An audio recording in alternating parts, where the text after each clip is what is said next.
Russia, Ukraine இந்த பிரச்சனையில இந்த ரிப்போர்ட் பண்றவங்களா இருக்கட்டும், இந்த உக்ரைனோட இந்த டெலகிராம் ஹேண்ட்லர்ஸ்லாம் இருப்பாங்க இல்லையா? ஸோ அவங்களாம் வந்து பார்த்தீங்கன்னா, இப்போ ரிப்போர்ட் பண்றது வந்து விசிட்டட் கர்கிவ், டார்கெட் ட்ரோன்கள் visited Kharkiv, explosion in Kyiv, Iskander visited Kyiv. So அது போல வந்து பார்த்தீங்கன்னா, இன்னைக்கு ரொம்ப அப்படியே கடந்து போகிற மாதிரி வந்து பார்த்தீங்கன்னா, விஷயங்கள் நடக்க ஆரம்பிச்சிருக்கு. அதுக்கான காரணம் வெறுப்பு.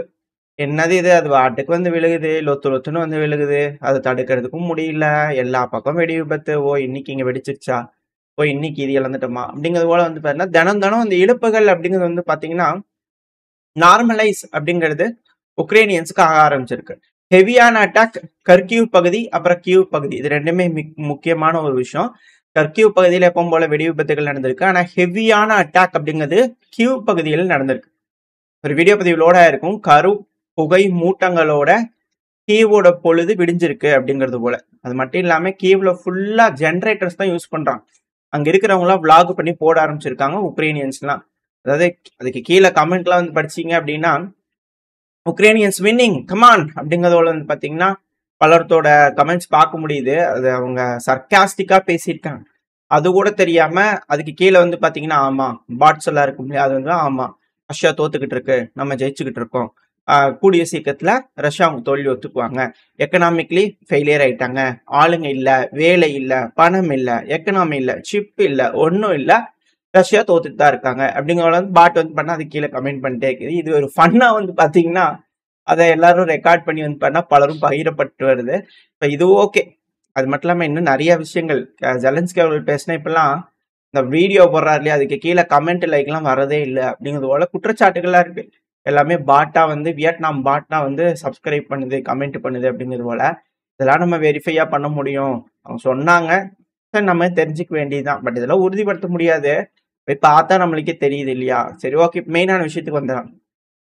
கீவ்ல ஹெவியான அட்டாக் அப்படிங்கிற சொன்னோம் இல்லையா? CHP-6 இது ஏன் மென்ஷன் பண்றேன் அப்படின்னா அதுக்கான காரணம் இருக்கு. CHP-5 போன தடவை அட்டாக் ஆடுது, இந்த தடவை CHP-6.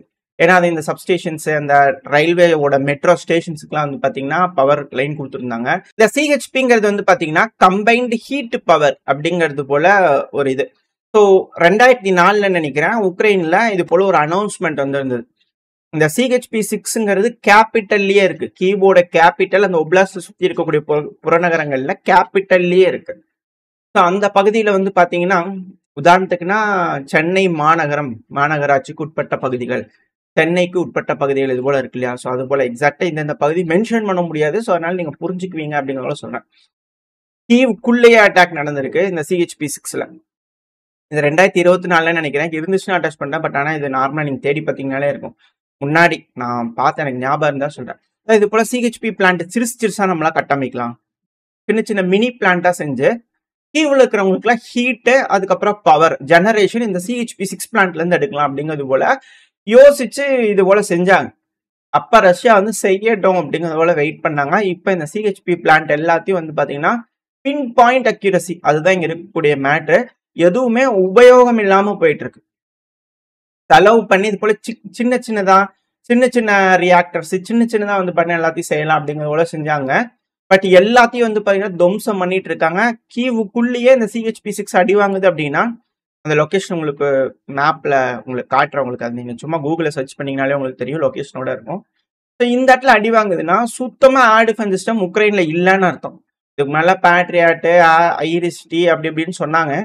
இப்பெல்லாம் எதுவுமே கொஞ்சம் கூட கேட்க மாட்டேங்குது அப்படிங்கிறத இதுல இருக்கக்கூடிய விஷயம். ஸோ ஹெவியான அட்டாக்ஸ் ரஷ்யா தரப்பு வந்து பண்ணிட்டு இருக்காங்க. உக்ரைன் அவங்களோட ஹீட் எனர்ஜி சப்ளை சிஸ்டம்ஸ் எல்லாத்தையும் வந்து பாத்தீங்கன்னா மொத்தமா இழந்துகிட்டு இருக்காங்க. தண்ணி சப்ளை கூட இதுக்கப்புறம் பண்ண முடியறதுக்கு ரொம்ப சிக்கல் அப்படிங்கிறது போல இருக்கக்கூடிய லோக்கல் சோர்சஸ் தரப்பு தகவல்கள் வருது. ஸோ ஹெவியான லார்ஜ் ஸ்கேல் அட்டாக் கீவ்ல நடக்குது. அதிகப்படியான தீ விபத்துகளும் நடந்திருக்கு அப்படிங்கிறது போல செய்திகள் வந்துகிட்டு இருக்கு. கீவ் முழுவதும் புகை மூட்டமா இருக்கு அப்படிங்கிற வீடியோ பதிவுகளும் வந்துகிட்டு இருக்கு. இப்படி இருக்கும் சமயத்துல ஒரு அலர்ட் உக்ரைன் முழுவதும் ஆரஞ்சு அலர்ட் கொடுத்துக்கிறாங்க. எதுக்குன்னா ஒரு ஸ்னேக் ஸ்ட்ரைக், ரஷ்ய அதிபர் இந்த நியூக்ளியர் ட்ரில் பண்ணாங்க இல்லையா, அப்போ இது 10வது போல தெரியுது, இன்னொரு தடவை டெஸ்ட் பண்ணி பார்க்கலாம் அப்படிங்கிறது போல அவர் தரப்புன்னு சொல்லியிருந்தாரு. ஸோ அதனால ஒர்ஷ்னிக் ஸ்ட்ரைக் இருக்குமா அப்படிங்கிற கப்புச்சின் யார் பகுதி அஸ்ட்ரகான் ரீஜன் இருக்கு இல்லையா, ஸோ அங்கிருந்து IRBMஸா ரஷ்ய தரப்பு வந்து ஏவறதுக்கு வாய்ப்புகள் இருக்கு. ரெடியா இருந்துக்குங்க மக்கா. எங்க பக்கத்துல அடி உழுகுது, யாருக்கு அடி உழுகுதுன்னு தெரியாது. கொஞ்சம் எல்லாம் சேஃபா இருந்துக்குங்க, எதுவும் தடுக்காது அப்படிங்கிறது போல ஃபுல்லா உக்ரைன் ஃபுல்லா ஆரஞ்சு அலர்ட் கொடுத்துக்கிறாங்க. ஸோ யாராவது காப்பாத்துறாங்களா, இல்லை ஏதாவது ஏர் டிஃபென்ஸ் சிஸ்டம் இருக்கா? ஜெலன்ஸ்கி சொன்னார் இல்லையா, ஒரு ரிஷ்னிக்கே தடுக்கும் அப்படிங்கிற. ஸோ ஏதாவது ஏர் டிஃபென்ஸ் சிஸ்டம் கண்டுபிடிச்சிருப்பாரா இருக்கும். ஸோ தடுக்குதா, என்ன நடக்குதுன்னு பார்க்கலாம். ஆனா களத்துல அப்படின்னு எடுத்துட்டீங்கன்னா கெர்சன் பகுதியில செல்லிங்கை தொடங்கி விட்டனர் ரஷ்யா. ஆல்ரெடி இந்த கெர்சனோட முன்னாடி தீவுல வந்து பாத்தீங்கன்னா ரஷ்யா நிக்கிறாங்க அப்படிங்கறத மினிஸ்ட்ரி ஆஃப் டிஃபென்ஸ் தரப்புல நம்ம ஸ்டேட்மெண்டா பார்த்தோம். இப்போ இங்க செல்லிங் பண்றாங்க அப்படின்னா தேவையில்லாம இப்பெல்லாம் பண்ண மாட்டாங்க. செல்லிங் பண்றாங்க அப்படின்னா ஒண்ணு உக்ரைன் அங்க ஆட்களை குமிச்சிருக்கணும், இல்ல ரஷ்யா பதப்படுத்திக்கிட்டு இருக்காங்க அங்க ஓடிடலாம் அப்படிங்கிறதுக்காக உக்ரைனோட கட்டுப்பாட்டுக்குள்ள இருக்கக்கூடிய கெர்சன் பகுதியில ஹெவியான அட்டாக்ஸ் செல்லிங் ரஷ்ய தரப்பு வந்து ஆரம்பிச்சாங்க. வீடியோ பதிவுகள் வந்துகிட்டே இருக்கு. அந்த கெர்சன் பகுதியில வாழக்கூடிய மக்களும் திரும்பி ஆரம்பிச்சாங்கப்பா இங்க அப்படிங்கிறது போல போட்டுட்டு இருக்காங்க. ஏன்னா அந்த பகுதியில இனிஷியலா ரஷ்ய வீரர்கள் வரும்போது ஹெவியா மூமெண்ட்லாம் இருந்தது இல்லையா, ரஷ்ய வீரர்களை எதிர்த்து மக்கள் வந்து பார்த்தா ப்ரொடெஸ்ட் பண்ற மாதிரி இது போல விஷயங்கள்லாம் நடந்தது இல்லையா. ஸோ சப்போர்ட் அந்த டைம்ல வந்து ரஷ்ய வீரர்களுக்கு அந்த டைம்ல இல்லாத ஒரு பகுதி அப்படிங்கிறது. பொதுமக்களோட சப்போர்ட் இருந்தால் தான் முன்னேறி வர முடியும், வந்து அதை அவங்க கட்டுப்பாட்டில் வச்சுக்க முடியும். இப்ப போர் நடக்குது, அதனால எல்லாம் இவாக்குவேட் ஆகி ஓடிடுறாங்க. இந்த மாதிரி காசு கொடுத்தெல்லாம் வந்து ப்ரொடெஸ்ட் பண்றதுக்கெல்லாம் இப்ப சரி வராது. அந்த டைம்ல வந்து பாத்தீங்கன்னா உள்ள சும்மா வண்டி எடுத்துட்டு வந்தது தானே. ஸோ அந்த டைம்ல வந்து பாத்தீங்கன்னா பண்ணாங்க இல்லையா. ஸோ அது இந்த கெர்சன் பகுதி தான். ஸோ இந்த கெர்சன் பகுதி ஹெவி அட்டாக் நடந்துகிட்டு இருக்கு. ஒன்ஸ் இது வார் மோடுக்கு சேஞ்ச் ஆகுது அப்படிங்கும்போது இப்போ மற்றபடி காலத்துல இந்த டொனஸ்க் பகுதி, டின்ப்ரோபெட்ரோவ்ஸ்க் பகுதி, ஜாப்ரோசியா பகுதியில எப்படி அட்டாக் நடக்குது, அது போல உக்ரைனுக்குள்ள ரஷ்ய தரப்புல என்டர் ஆகும்போது ரொம்ப சீரியஸான கான்சிக்வன்சஸ் இருக்கும். ரெண்டாவது உக்ரைனோட வீரர்கள் என்டையர் ஃப்ராண்ட்லயே வந்து பண்ண பிரிச்சு வைக்கணும் அப்படிங்கறதுனால ஆள் பற்றாக்குறைங்கிறதுனால கெர்சனை டிஃபெண்ட் பண்ண முடியுமா அப்படின்றது ஒரு கேள்வியா இருக்கு. ஒருவேளை கெர்சனை டிஃபெண்ட் பண்ணணும்னு நினைச்சாங்கன்னா டின்ப்ரோபெட்ரோவ்ஸ்க், டொனஸ்க் பகுதியை இழக்க வேண்டியதா வரும். இல்ல அப்படின்னா செர்னிகிவ், சுமி இந்த பகுதிகளை உக்ரைன் தரப்பு வந்து இழக்க வேண்டியதா வரும். இது போல பல முனைகளையும் ரஷ்ய தரப்பு வந்து ரெடியா இருக்காங்க. இதுக்கு பின்னாடி ரஷ்யா ஹெவியான ஒரு கேம் வச்சிருக்காங்க. இந்த வின்டர் அஃபென்சிவ் மேசிவா இருக்க போகுது அப்படிங்கிற மாற்றுக்கிறதுல என்ன நடக்க போன்றது பார்த்தலாம். ஸோ இது ஃப்ரண்ட் லைன்ல இருக்கக்கூடிய நிலவரங்கள். ஓரளவுக்கான தகவல்கள் இந்த பையில பார்த்துருப்போம்னு நினைக்கிறேன். இதோட இந்த பையனை நான் முடிச்சுக்கலாம். இந்த பதிவு எப்படி உங்களுக்கு பிடிச்சிருக்கா? பிடிச்சுன்னா லைக் பண்ணிட்டு உங்க ஃப்ரெண்ட்ஸ் நம்மள ஷேர் பண்ணிக்கோங்க. அது கூட மறக்காம நம்ம சேனல் இன்னும் சப்ஸ்கிரைப் பண்ணலன்னா மறக்காம சப்ஸ்கிரைப் பண்ணிக்கோங்க. நம்ம சேனலை சப்ஸ்கிரைப் பண்றதுக்கு ரொம்ப ரொம்ப நன்றி.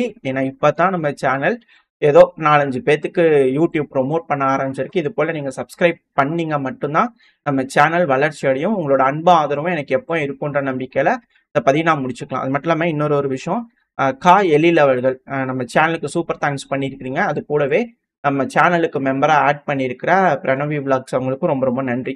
இதே போல உங்களோட அன்பு ஆதரவும் எனக்கு எப்போ இருக்குன்ற நம்பிக்கையில இந்த பதிவு நான் முடிச்சுக்கலாம். இந்த பதிவு நல்லா இருக்கும்னு நம்பிக்கையில் அடுத்த போய் உங்களை சந்திக்கிறேன். Stay safe. பை.